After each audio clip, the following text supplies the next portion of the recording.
Estimados compañeros, buenos días. ¿Sí me están escuchando?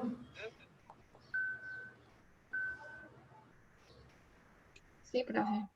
Correcto, muchas gracias. Perfecto, compañeros. Muy bien, muchas gracias por estar aquí. Como siempre, yo reconociendo su puntualidad, siempre muy puntuales, muy atentos ustedes. Eso para mí es importante y eso lo destaco, compañeros, ¿no? Entonces, bueno, vamos a dar comienzo el día de hoy, porque, bueno, vamos a terminar un poquito antes del horario, porque tengo un asunto que atender. Entonces, bueno, vamos a dar comienzo de una vez para que el tiempo pues nos alcance perfectamente bien, ¿no? Ustedes recordarán que la vez pasada nosotros estábamos viendo lo que se refiere a las funciones de producción, perdón, sí, funciones de producción. Entonces, bueno, hoy vamos a continuar trabajando con esta parte, pero vamos a trabajar ahora con un segundo tipo de función de producción que es muy importante también, igual que la anterior que vimos. Entonces, esta que vamos a ver hoy es de las más empleadas en economía, compañeros. Vamos a ver qué es de las más ocupadas, de las que más se emplean, compañeros. Entonces, bueno, un segundo.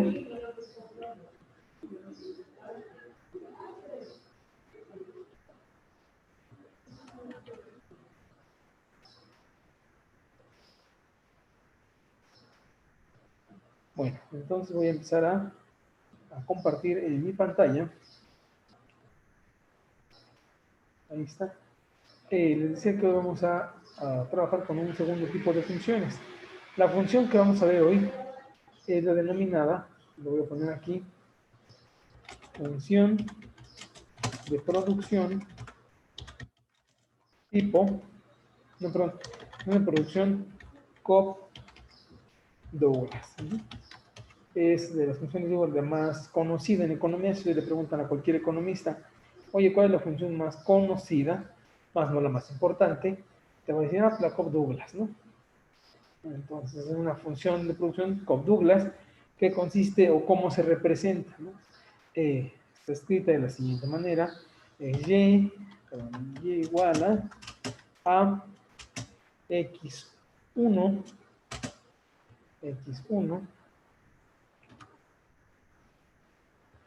a la alfa,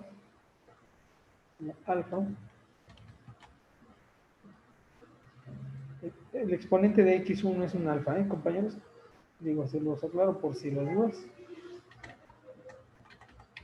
Esta de alfa por x2 por x2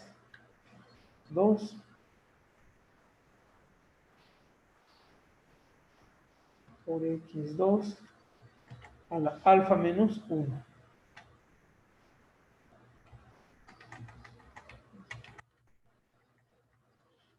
A la alfa, perdón, 1 menos alfa. 1 menos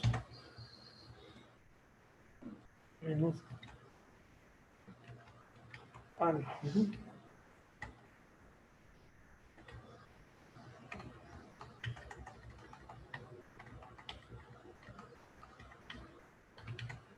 Pregunta, compañeros. esta función, así como le estamos viendo que es y igual a x1 a la alfa por x2, 1 menos alfa, si yo les preguntara a ustedes, ¿a cuánto equivale la suma de los exponentes de esta función? ¿A cuánto equivale, compañeros?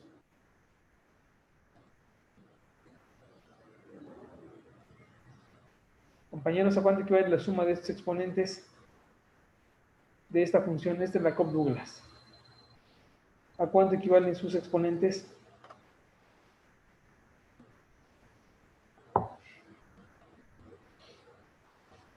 Compañeros, ¿a cuánto equivale la suma de sus exponentes?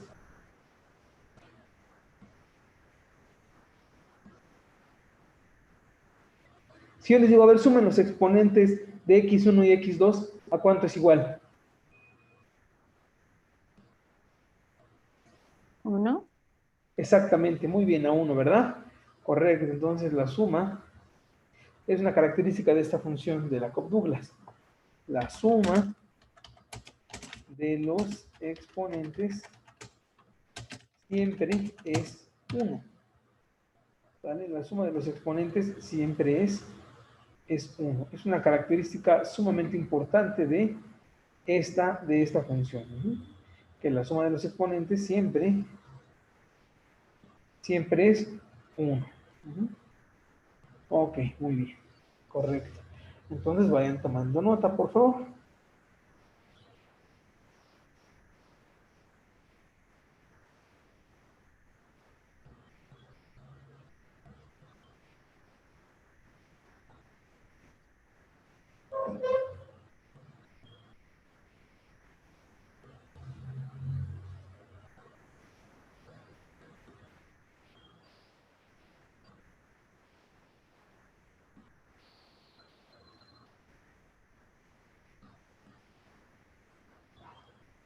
Listo, muy bien. Entonces, bueno, esa es la función de producción Cobb-Douglas. Por ejemplo, vamos a poner un ejemplo. Vamos a poner aquí un ejemplito. Voy a copiar esto.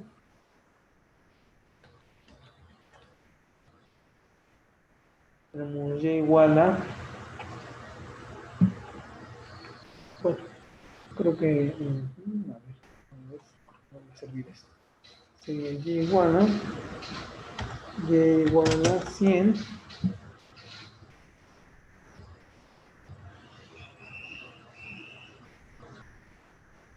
y igual a 100 x1 elevado al punto 7.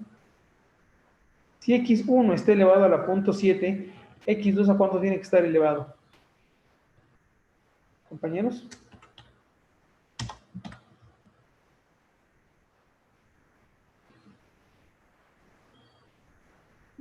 Menos 0.7.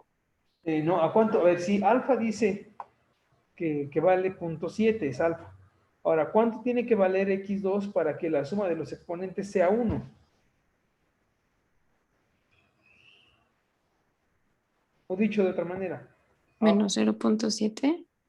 a ver, a 1 le restan 0.7, ¿cuánto les da? 0.3. 0.3, correcto. Entonces, x2 tiene que valer 0.3. Ahí está, la suma de los exponentes siempre es 1. En una Cobb-Douglas, estrictamente hablando de la Cobb-Douglas. ¿No? Porque ahorita vamos a ver un caso particular de la función que se parece a la Cobb-Douglas. ¿No? Entonces, bueno, tenemos aquí el ejemplo, ¿no? 100, x1, punto 7 y x2 a la punto 3. ¿Estamos de acuerdo, compañeros?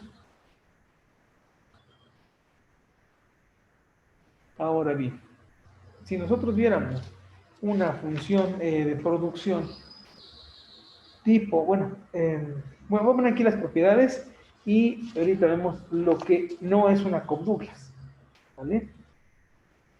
Bueno, rápidamente paso lista. Sí están todos, ¿verdad?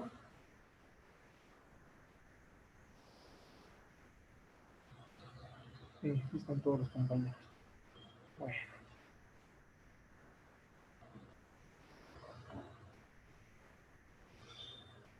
Listo. Ahí se ve mi pantalla. Sí. Perfecto, muy bien. Bueno, vamos a ver sus propiedades. Salud. Muchas gracias. Propiedades. Propiedades. Ujú. Ok, la primera propiedad de ellas es que parte del origen. Ujú. La propiedad número 2 es que no tiene máximo. La propiedad número 3 es que tiene elasticidad constante. Constante. Ujú. Número 4 es que los exponentes de cada variable son su elasticidad. Son su elasticidad. Ajá. ¿Estamos de acuerdo? Muy bien. Estas son sus propiedades de la Cobb-Douglas. Parte del origen, no tiene máximos, tiene elasticidad constante. ¿Por qué digo que tiene elasticidad constante?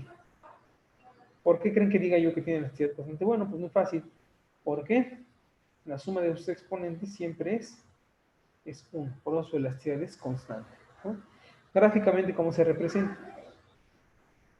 Gráficamente se representa de esta manera.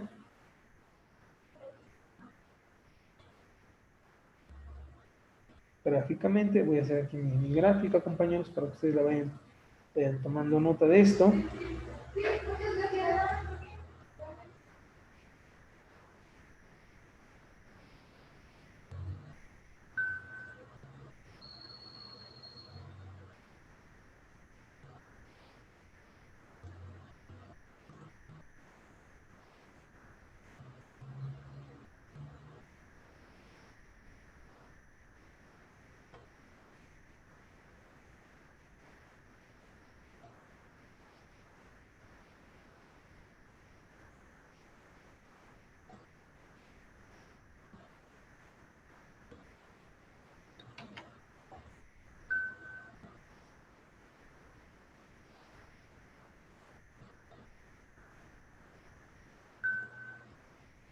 Listo, ahí está, ahí se representa la Cobb-Douglas. Tenemos allí.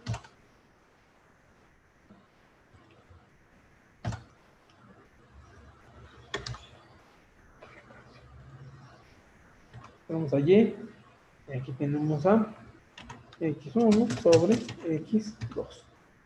¿Vale? Entonces se representa la función tipo Cobb-Douglas. Por favor, copien esto que estamos poniendo aquí, compañeros. Pero para que sigamos, por favor.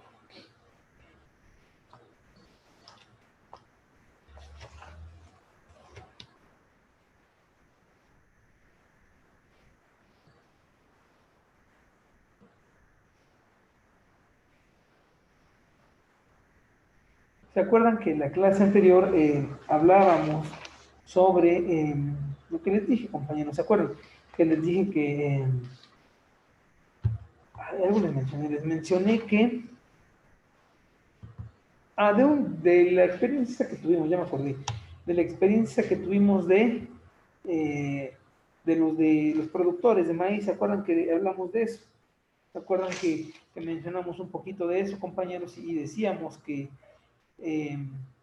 bueno, la experiencia que me había presentado todo esto y así, ¿no? Entonces, bueno, ahora vamos a retomar una parte de esto porque es otra manera de calcular sus elasticidades. Entonces, bueno, terminen de copiar esta parte y seguimos.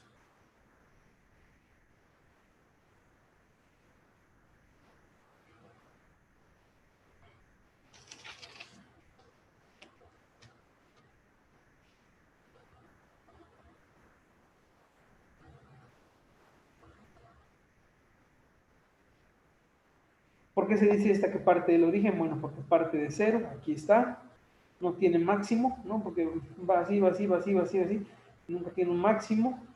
Su elasticidad es constante, es de 1 por la suma de los exponentes, y los exponentes de cada variable son su elasticidad. Este punto es lo más importante. ¿Por qué? Porque yo aquí en el curso, dado que el tiempo pues, es muy ajustado, no podemos alcanzar a ver todas las propiedades de la función Cobb-Douglas, todo, aquí nos vamos a rescatar una parte que es la que nos nos interesa. Entonces, por eso lo estamos viendo. Por eso Profesor, mande. ¿podría subirle tantito en donde está el Vale. título? No se preocupe, ahí está muy bien. En sí les decía, no me voy a meter mucho en esta función porque requiere mucha demostración algebraica y ahorita no tenemos el tiempo para hacerlo. Y aquí nos vamos a rescatar lo último que vamos a ver ahorita. Entonces, ¿qué es lo más importante? ¿Qué es lo que realmente en la práctica ocupamos? Entonces, ahorita lo voy a poner, lo voy a poner más abajo para que ustedes vean, ¿no? lo que quiero decirles yo. Pero antes de esto, voy a hacer la aclaración de que les dije que había una variante de esta función o un caso especial. ¿Se acuerdan que les dije que hay un caso especial? Bueno, ahorita vamos a ver este caso especial. En general, vean la forma de la gráfica, de la función. Y igual a un coeficiente, un x1 elevado a un exponente, un x2 elevado a otro exponente, así. Y la suma siempre es 1. Ahora bien, bueno, ustedes me dicen cuando pueda continuar, por favor.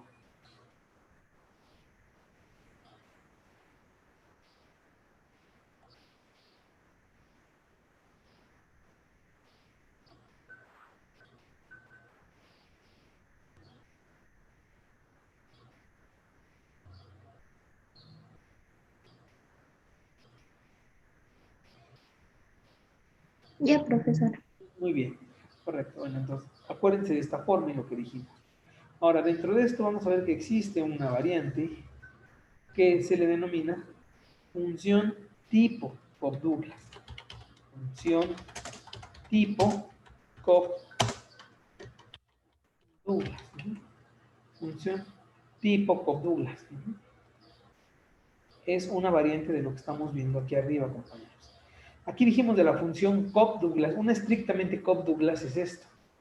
Es que la principal característica es esta, la de la elasticidad constante, que obviamente tiene que ver con la suma de los exponentes en una estricta Cobb-Douglas es 1, siempre es 1. Ahora, en una función tipo Cobb-Douglas, aquí lo voy a poner, que en la suma de los exponentes,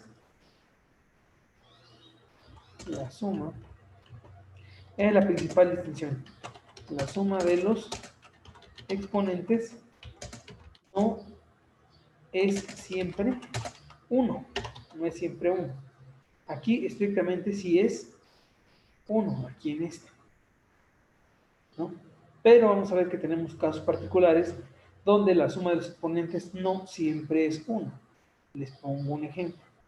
Y ahora sí retomo lo que veíamos la vez pasada. ¿Se acuerdan que veíamos el ejemplo de lo que les digo? Bueno, más bien el ejemplo, no, la experiencia esa de los productores que les conté. Entonces, bueno, tenemos 100 T es de, bueno, primero antes que nada de los factores de la producción. ¿Se acuerdan que los factores los vimos al inicio? Los factores de la producción. Producción. Y dijimos que estos factores de la producción eran tierra, trabajo y capital. ¿Se acuerdan? Tierra, trabajo y capital. Tierra,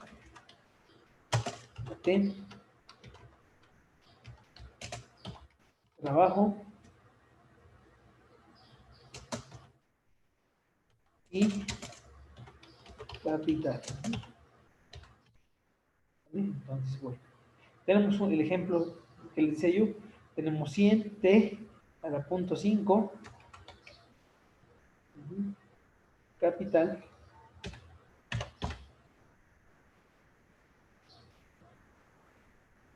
Capital lo tenemos con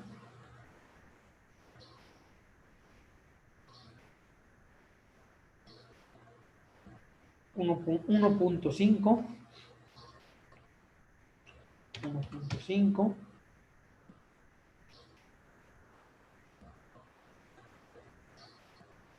y tenemos mano de obra, que es trabajo, trabajo,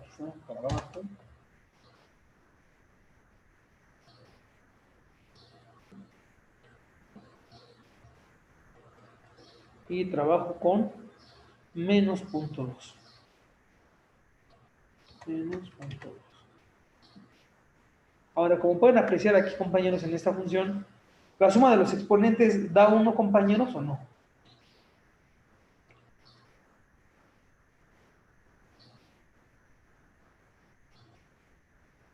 Compañeros, ¿la suma de los exponentes da 1?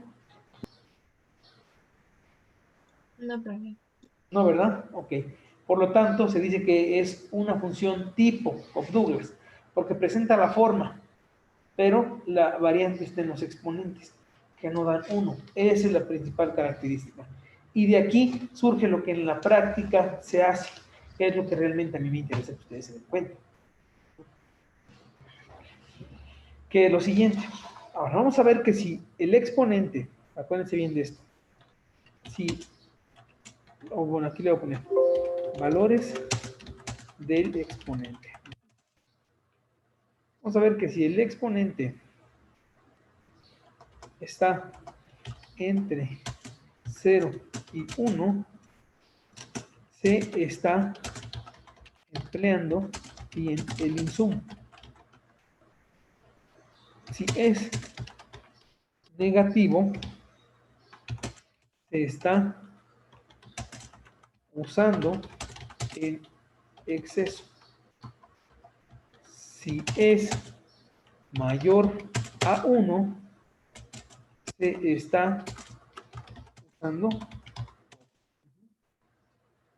entre 0 y 1, se está empleando bien el insumo. Si es negativo, se está usando en exceso, y si es mayor a 1, se está usando poco. Esta es la regla de oro, compañeros, de las elasticidades de estas funciones. Se los digo y les ahorré casi 2 o 3 clases de puras demostraciones para llegar a esto que les estoy diciendo. Entonces, pues mejor nos ahorramos ese tiempo y les llegamos a los hechos en concreto, ¿no? Ahora bien, si yo les dijera, a ver, compañeros, un productor de sorgo me está diciendo que esta es su función de producción, ¿qué recomendaciones les darían ustedes, compañeros? ¿Qué recomendación? ¿Qué recomendación le darían a este productor de sorgo? ¿Qué recomendación le darían a este productor de sorgo, compañeros? Si yo les preguntara, ¿qué recomendaciones le darían a este productor de sorgo? Piensen bien su respuesta. ¿Qué recomendaciones le darían a este señor?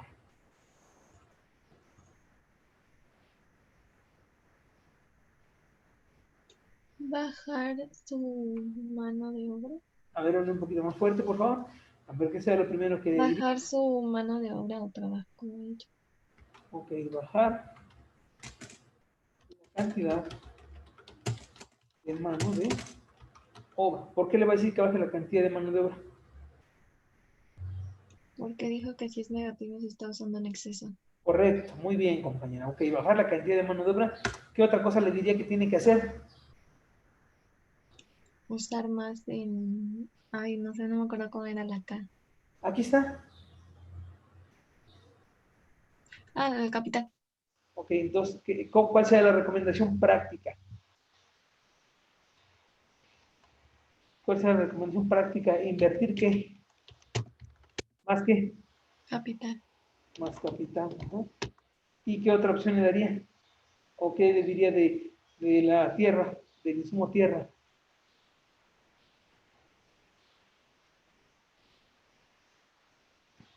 Se supone está bien empleado el insumo, ¿no? ¿Qué le diría? Que siga usando esa misma cantidad de T. ¿Estamos de acuerdo? Son las recomendaciones que usted le daría a este productor, ¿verdad, compañera?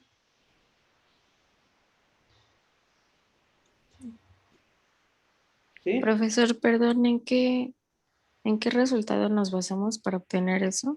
Ah, ok, en el exponente de cada variable, de la tierra, del capital y de la mano de obra. Decíamos que estos son los factores de la producción y que si está entre 0 y 1 el exponente, se está empleando bien. Si es negativo, se está usando en exceso. Si es positivo, mayor a 1, se está utilizando muy poco. Por eso la compañera dijo que respecto a la mano de obra como es negativa, se está usando en exceso. Dijo ella, hay que bajar la cantidad de mano de obra. Eso es correcto. Si es negativo, se está usando en exceso. Correcto. El capital es 1.5, es mayor a 1. Está usando poco, entonces le recomiendo invertir más capital. Y la T está entre 0 y 1, que es 0.5, pues que sigue usando la misma cantidad de tierra, porque está bien empleada. Y de ahí fue donde nos basamos para las recomendaciones. Ahora, piensen bien, compañeros, la respuesta, la pregunta que les voy a hacer. Con estas características, obviamente sabemos las características de este productor, ¿por qué? Porque estamos viendo qué recomendaciones le vamos a hacer. O sea, de antemano sabemos que está usando mucha mano de obra, que está invirtiendo de poco dinero y que la tierra pues está bien porque ahí la tiene. ¿Me podrían describir de qué tipo de productor estamos hablando? ¿De qué tipo de productor estamos hablando? ¿O cómo lo podrían describir este productor? Ya con estas características, se puede formular perfectamente bien la característica de este productor.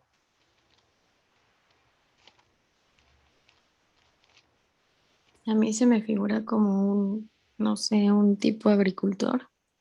Un agricultor, correcto, pero ¿con qué características? ¿No? Sí, sí es un agricultor, en efecto, está produciendo sorgo, pero ¿qué características le diría usted? Si dijera, a ver, ¿qué impresión te dio ese agricultor? ¿Qué características sociodemográficas, económicas encuentras en él? ¿Cómo me lo describirías? Es un agricultor, me dijiste, ¿verdad, Dani? Okay. Agricultor. Que cuenta con bajos recursos. Correcto, muy bien. Que cuenta. Ok. Que cuenta con bajos recursos. Ajá. Que cuenta con bajos recursos, correcto. ¿Qué más?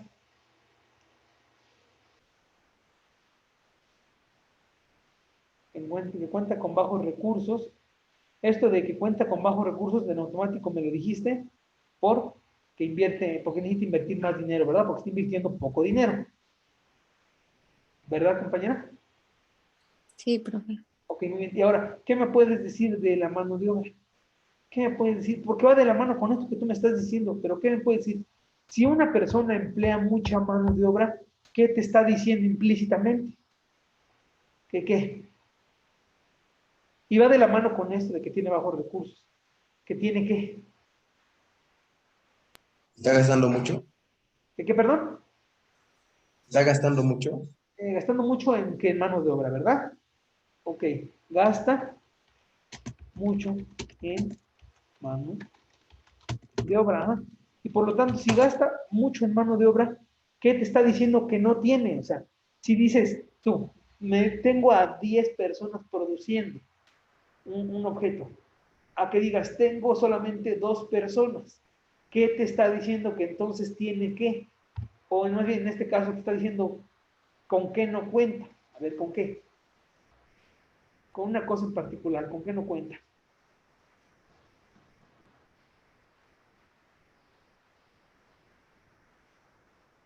Compañeros, ¿con qué no cuenta este ¿Con productor? capital? ¿Mandé? ¿Con capital?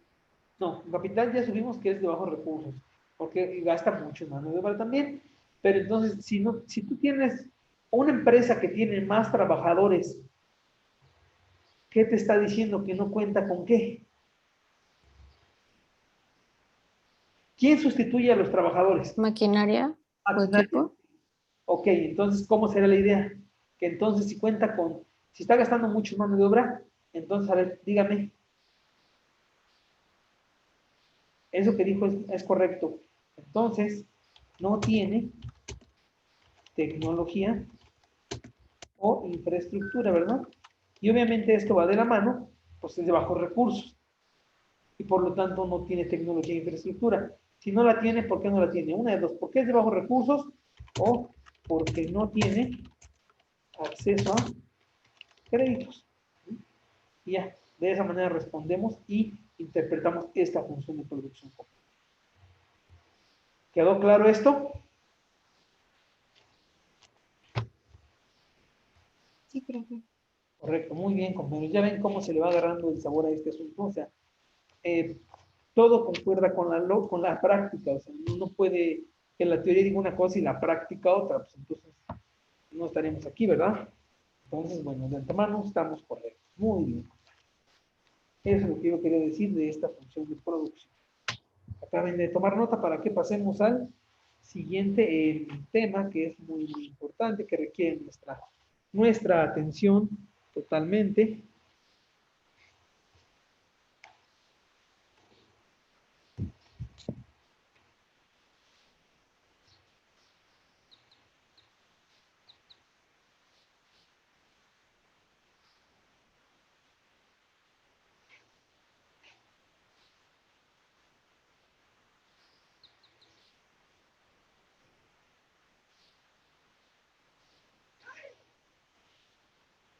Muy bien, compañeros. Excelente. Entonces, por favor.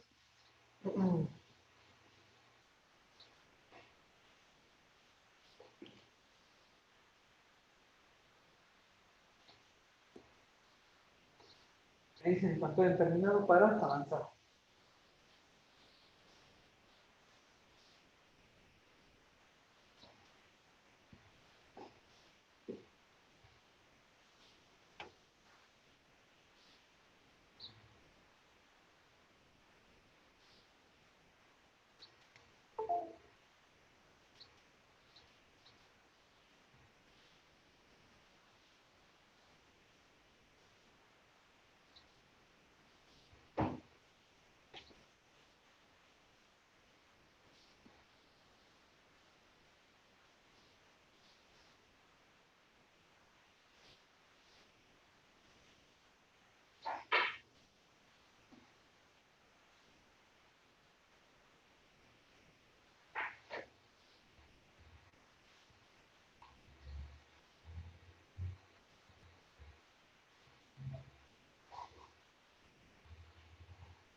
Ustedes me dicen en cuanto continuamos, compañeros, por favor.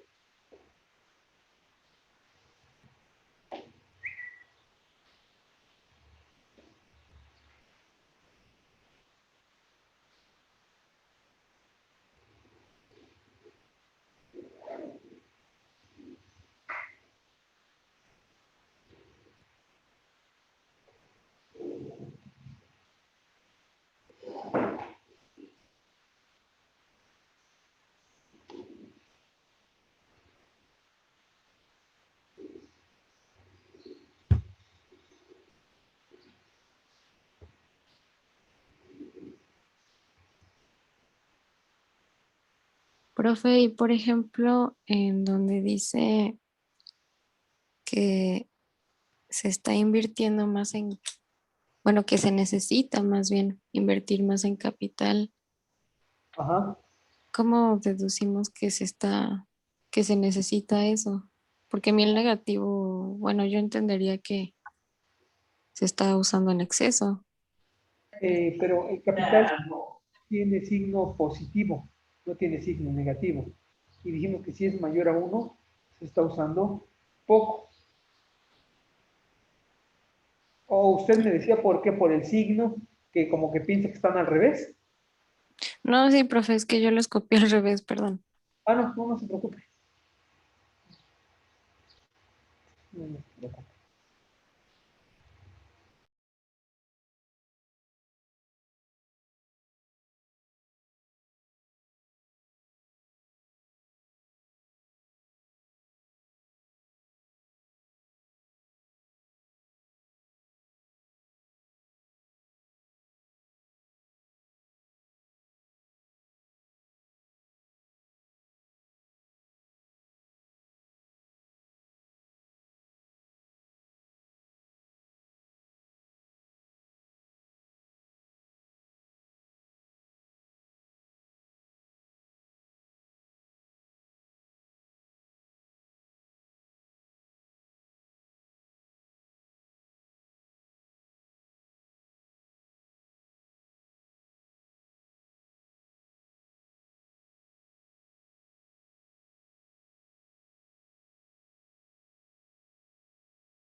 Ustedes me dicen, compañeros, en cuanto podamos avanzar, por favor.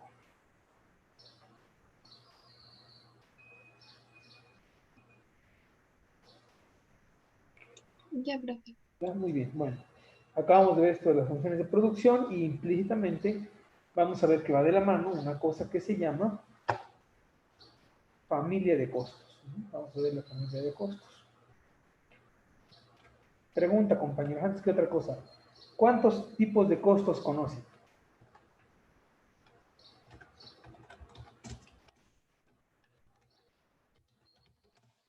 Compañeritos, ¿cuántos tipos de costos conocen?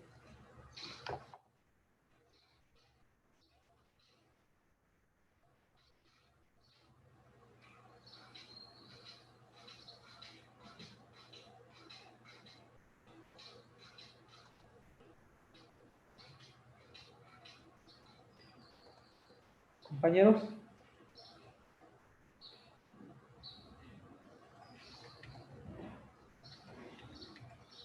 ¿No son 2 o 3, profe? ¿cuáles conocen? A ver, díganme, vamos bien. Ajá. Costos fijos, A ver, espérenme, costos. Ok. Ujú. Costos fijos, ajá. ¿Cuál más?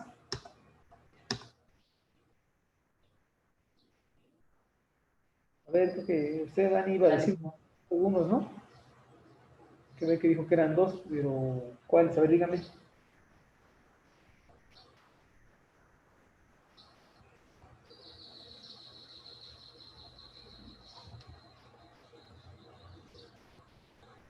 ¿Qué otro costo conocen? los variables, Ok, muy bien, costos variables. ¿Qué otro conocen?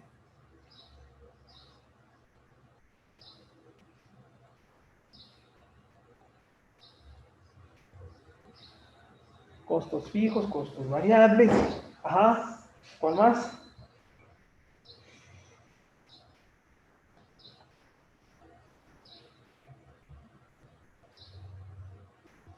¿No? ¿Ningún otro?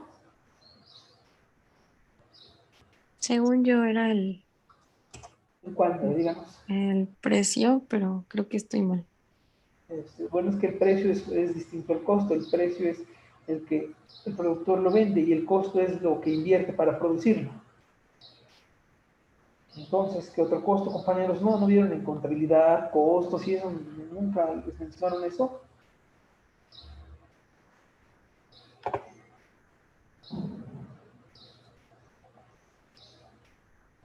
¿No? Bueno, entonces vamos a ver. Pongan atención a todos los costos. Tenemos los costos directos,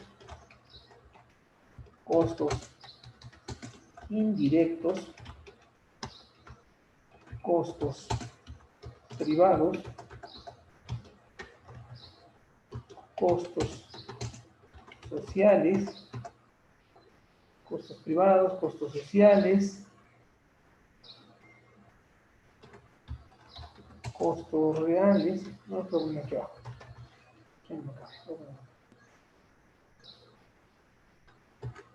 Costos reales, costos constantes, ajá. De estos, de ninguno de estos habían escuchado hablar antes, compañeros.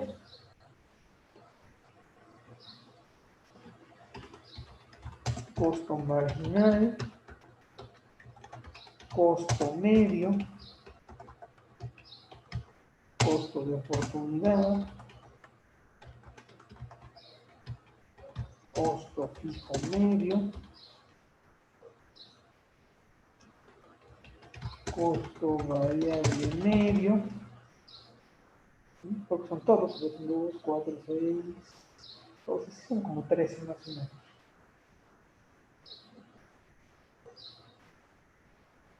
A ver, compañeros de aquí, díganme cuáles habían escuchado, cuáles nunca habían escuchado. Compañeritos, por favor.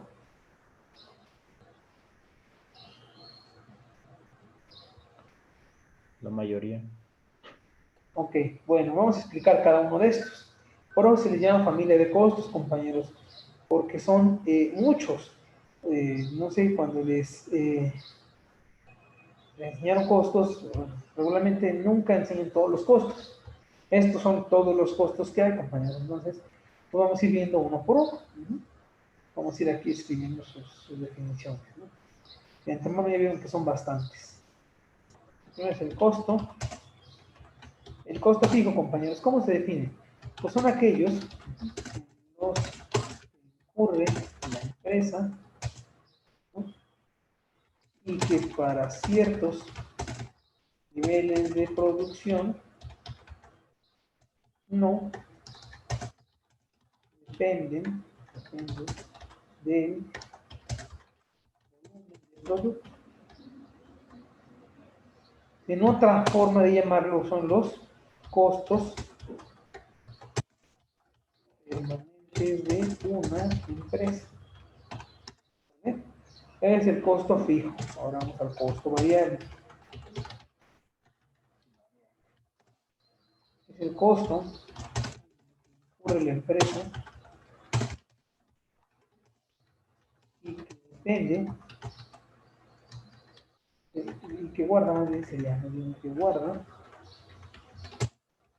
dependencia importante con los volúmenes de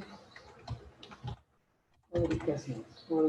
Guarda dependencia importante con los volúmenes de fabricación, con el volumen de fabricación y de producción, ¿vale? Lo cual les dijimos, bueno, vamos palomeando los que ya. Sí, a ver. Este ya está, este ya está. Ahora siguen los costos directos, ¿no? Costos directos. Costos directos, ¿vale? Son los recursos que se pueden identificar o medir exactamente. Medir exactamente en el producto. Por ejemplo, ¿cuáles? La materia prima. Ahora tenemos los costos indirectos, que son aquellos que son recursos necesarios para desarrollar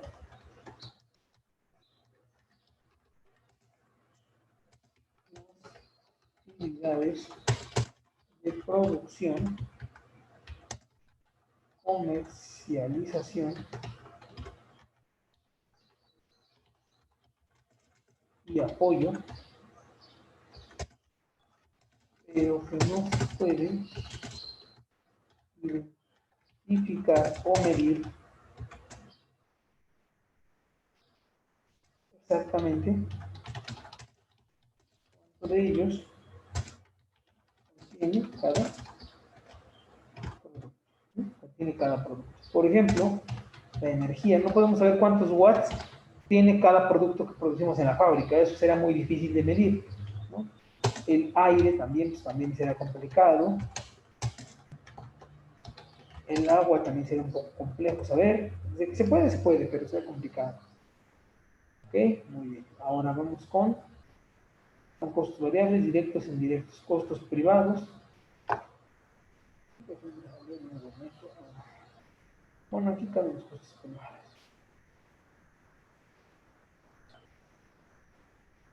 Aquí están los costos privados, ¿no? Que son los costos que enfrenta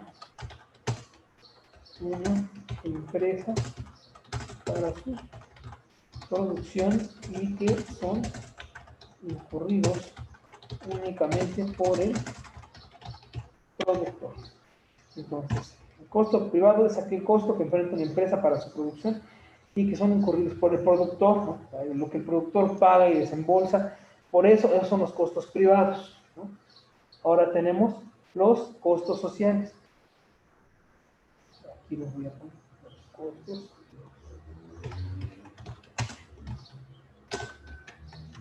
sociales.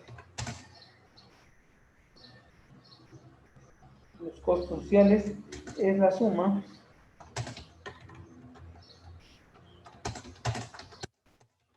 de los costos privados más los costos externos que tienen que ver con el impacto de esta producción en la sociedad. Aquí se me pasaban unos, miren, faltaban los costos externos, no los tengo. Costos externos, aquí los voy a poner. Costos externos.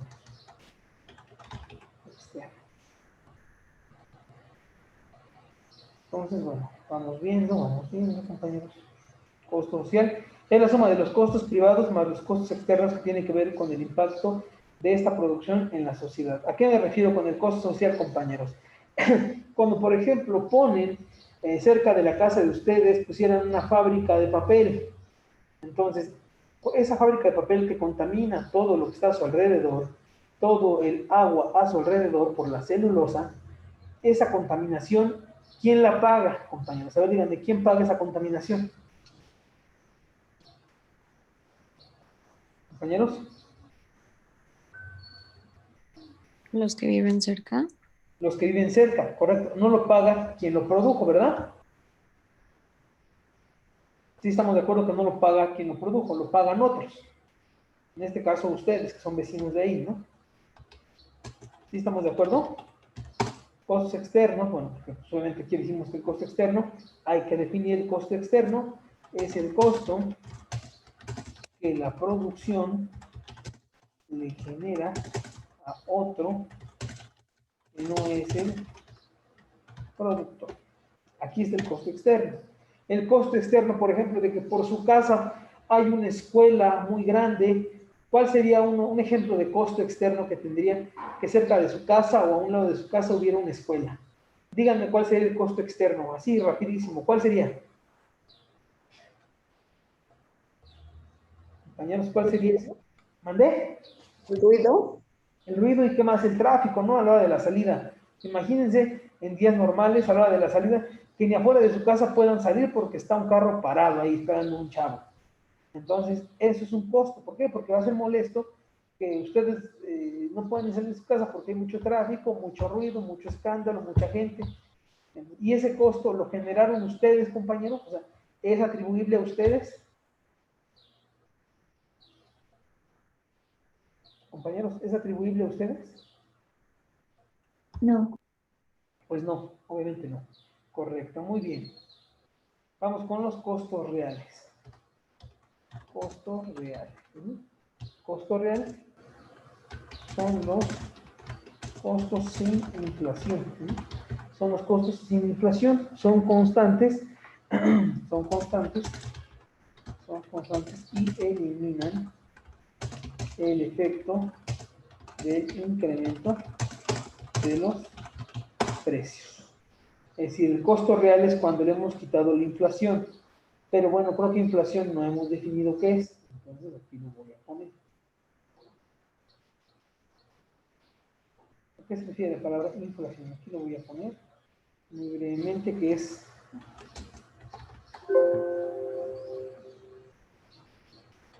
el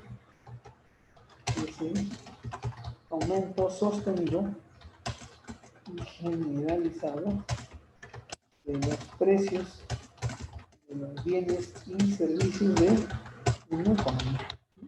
Eso es la inflación. Cuando nosotros le quitamos a un precio la inflación, tenemos un costo real. ¿Vale? Entonces, esos son los costos reales. Ahora tenemos los costos constantes o corrientes, como les dije yo. Costos corrientes. Son los costos del mercado, ¿no? También llamados nominales o de mercado, si toman en cuenta la inflación, ¿vale? Estos son los costos corrientes, compañeros. Costos corrientes. Ahora, tenemos los costos marginales, ¿verdad? Un buen costo marginal. Es el costo extra de producir una unidad adicional de producto. ¿Y cómo calculamos el costo marginal, compañeros?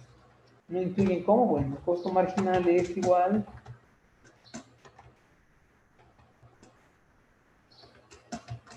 a la derivada de costo total sobre, como digo, con respecto a la cantidad. Con respecto a la derivada. Ok, muy bien.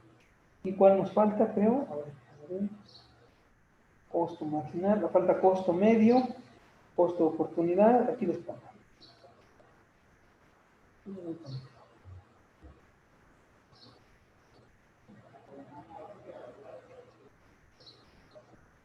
Ok, falta dijimos el costo. Es el costo promedio por unidad producida. Tenemos el costo de oportunidad, el costo de la segunda opción de Java. ¿Qué quiere decir el costo de oportunidad, compañeros? Les voy a explicar a qué se refiere el costo de oportunidad. O bueno, de hecho lo podemos definir de otra manera para que quede más claro, que es la segunda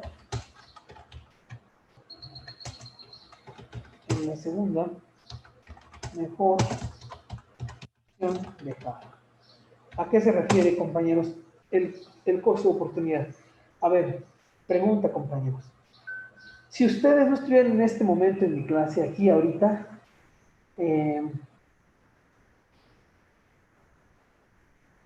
¿qué estarían haciendo? Si no estuvieran aquí en mi clase, aquí metidos en la clase, ¿qué estarían haciendo, compañeros?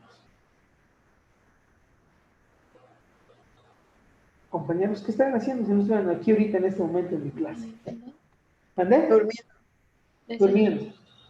El costo de oportunidad de estar en la clase de microeconomía es sacrificar horas de sueño. Porque es la segunda mejor opción de Java, o sea, no hicieron eso. Ahora, es como cuando tienen dos lugares a donde ir, dos fiestas, por ejemplo, a donde ir. Y dicen, son a la misma hora, pero en distintas partes. ¿Qué hago? Pues voy mejor con estos amigos, ¿no? Entonces, el costo de oportunidad de ir con estos amigos es que renunciaste a ir con tus otras amistades. Y el costo así efectivo, ¿cuál sería? Que a lo mejor estén enojados contigo o se indignen contigo y luego tengas que contentarlos. Entonces, ese es un costo y es el costo de oportunidad. ¿Vale? Muy bien, compañeros. Seguimos con el costo fijo. Es el costo fijo entre unidades producidas. Y luego tenemos el costo variable. El costo variable por unidades producidas. Por unidades producidas. Listo, compañeros. Hemos acabado de definir todos los costos. Todos los costos han sido definidos.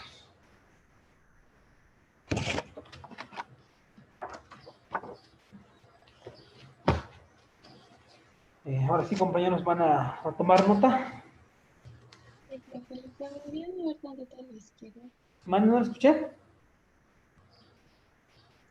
Ah, abajo.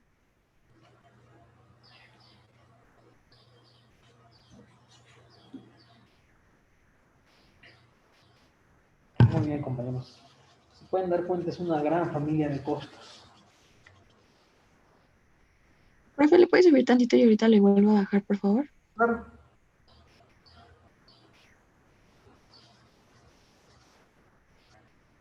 Ya, gracias. Muy bien. ¿Le podrían mover tantito a la derecha? ¿Mande, perdón? ¿Le podrían mover a la derecha, por favor? Derecha.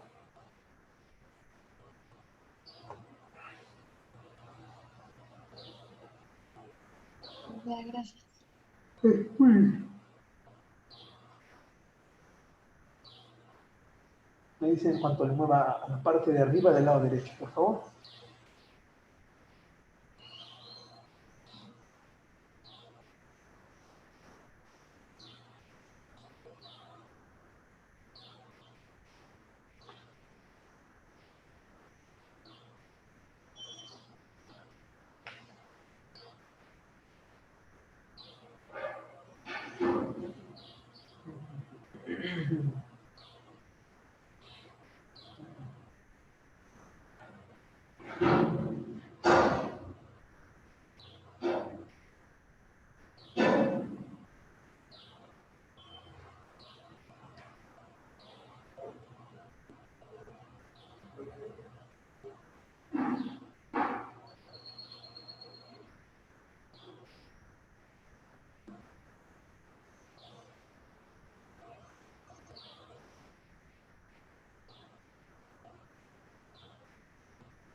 Espero que vayan comprendiendo, compañeros, esto de los costos.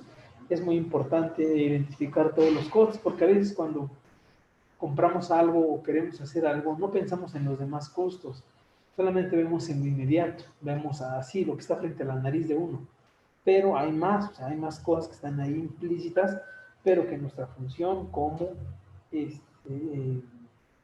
gente que estamos preparándonos es conocer esta parte. ¿Estamos de acuerdo, compañeros?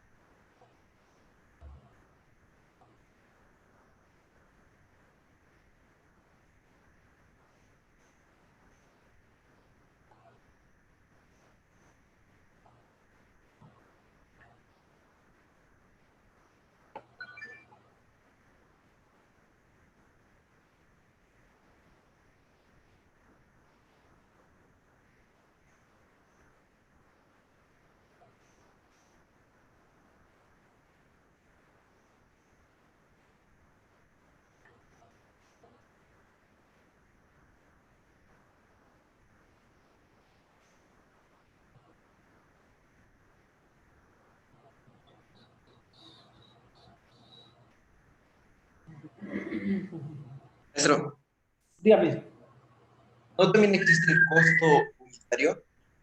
mande perdón. También existe el costo unitario, ¿no? Sí, también puede existir el costo unitario, pero ese costo unitario sería como el costo promedio. ¿Dónde está? ¿Dónde está el costo? Es el costo promedio por unidad producida. Es el costo unitario, ¿no? Bueno, gracias. No, sí, sí, sí, pero aquí de esta manera lo ponemos. Si lo quieren ver así, el costo unitario, o sea, es lo que te cuesta cada pieza, que es el costo medio o costo promedio. Ajá, muy bien.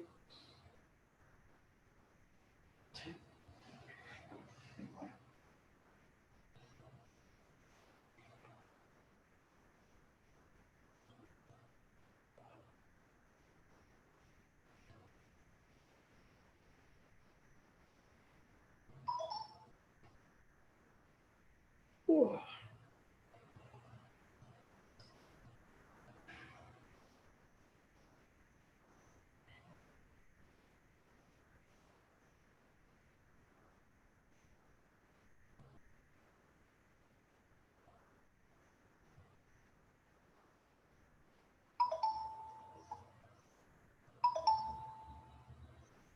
Profesor, ¿le podría bajar tantito, por favor?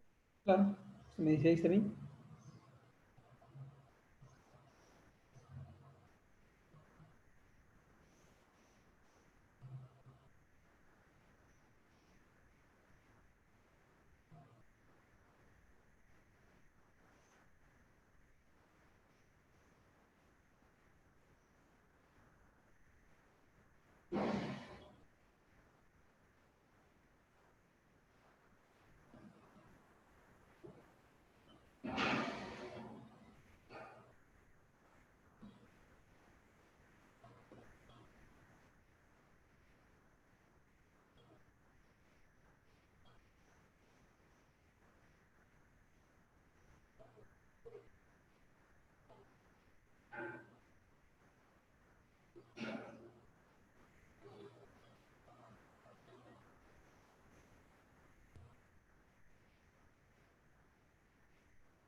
Me dicen en cuanto estén listos, compañeros.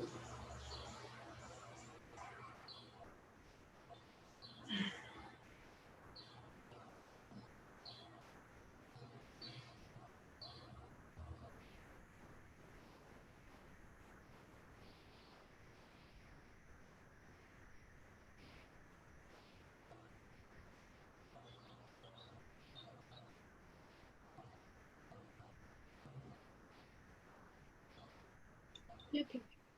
Correcto, compañeros. Muy bien. Vamos a hacer un breve ejercicio ya para concluir. Vamos a poner lo que sigue, ¿no?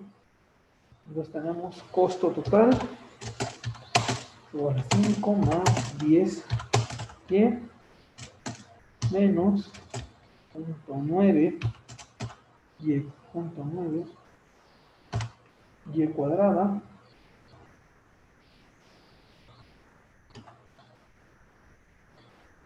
más punto 0.4 y cúbica. Ahora, si yo les pidiera, a ver, compañeros, saquen el costo marginal. ¿Qué habría que hacer aquí, compañeros? A ver, díganme. ¿Qué tendríamos que hacer aquí, compañeritos, en el costo marginal?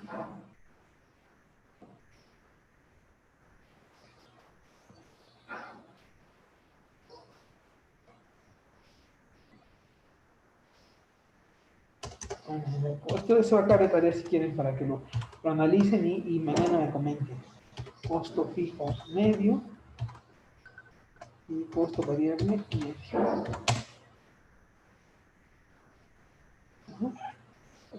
Sería costo marginal, costo medio, costo variable medio. Y me digan el costo variable y el costo fijo. ¿Vale? Entonces, este va a quedar de tarea, compañeros, ya para que concluyamos. Yo tengo que ir a hacer una reunión. Entonces, esa será la tarea. Piénsenlo, analícenlo y ya ustedes me indican mañana qué encontraron, qué pudieron resolver. De todas maneras lo vamos a checar aquí, como siempre checamos las cosas. Pero, con la finalidad de que ustedes, pues, a ver, quiero ver su sentido de intuición en este aspecto.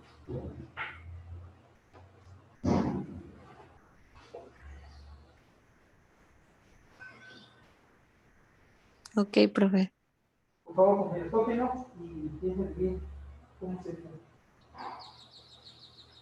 Ustedes analicen, o razónenlo, vean qué les está pidiendo el maestro, etcétera, etcétera. ¿No?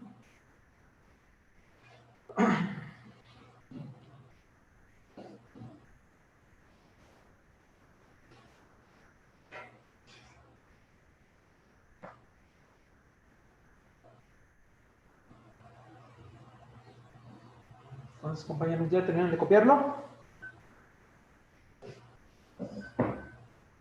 Sí, profe. Correcto. Entonces, lo hacen y nos veremos la próxima sesión. Les digo que tengo que hacer un asunto y por eso me tengo que retirar. Ustedes saben que a mí no me gusta faltar, ¿verdad? Ni dejar las cosas así a mitad, pero es por una que tenía programada ya. Entonces, pues bueno, espero que no haya inconveniente por ustedes, ¿verdad? No, profesor. Muchísimas gracias, compañeros. Entonces, nos vemos la próxima semana, la próxima sesión que es mañana. Cuídense mucho y tengan un excelente día. Gracias, profesor. Gracias, Igualmente. profesor. Hasta luego. Hasta luego, profe. Gracias, compañeros, a todos Hasta ustedes. luego, profe. Gracias, Dani. Hasta luego.